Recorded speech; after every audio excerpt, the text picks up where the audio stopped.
Headline.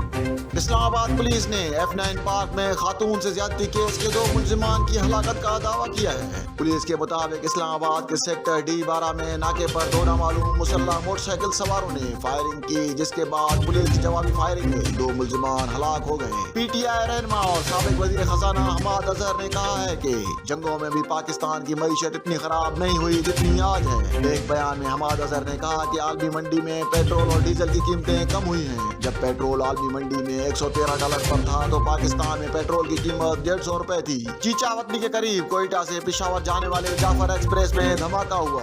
Jafar express में धमाके से खातून जाँ बहक और 4 मुसाफिर जख्मी हो गए। सुप्रीम कोर्ट का कहना है कि आइन हर सूरत 90 दिन में इंतखाबात कराने का पाबंद करता है। 90 दिन में इंतखाबात से मुतल्लिक आइन में कोई उबाम नहीं। सिंध यूनाइटेड पार्टी ने अवामी हकूक पैदल मार्च शिकारपुर के इलाके जहान खान से दूसरे रोज का आगाज कर दिया। लॉन्ग मार्च की क़यादत पार्टी के मरकजी सदर सैयद ज़ैन शाह कर रहे हैं। सिंध यूनाइटेड पार्टी ने गुज़िश्ता रोज सिंध के अवाम के लिए अवामी हकूक पैदल लॉन्ग मार्च सक्खर से कराची के लिए शुरू किया था। कौमी असेंबली में पेश किए गए मिनी बजट ने जहाँ एक तरफ अवाम की कमर तोड़ दी है, वहीं मतवस्ता तबका बदहाल है। और यही नहीं, इस बजट के बाद ताजर और कारोबारी तबके ने भी सर पकड़ लिया। कालअदम तहरीक तालिबान पाकिस्तान के 2 धड़ों में इख्तलाफात शिद्दत अख्तियार कर गए।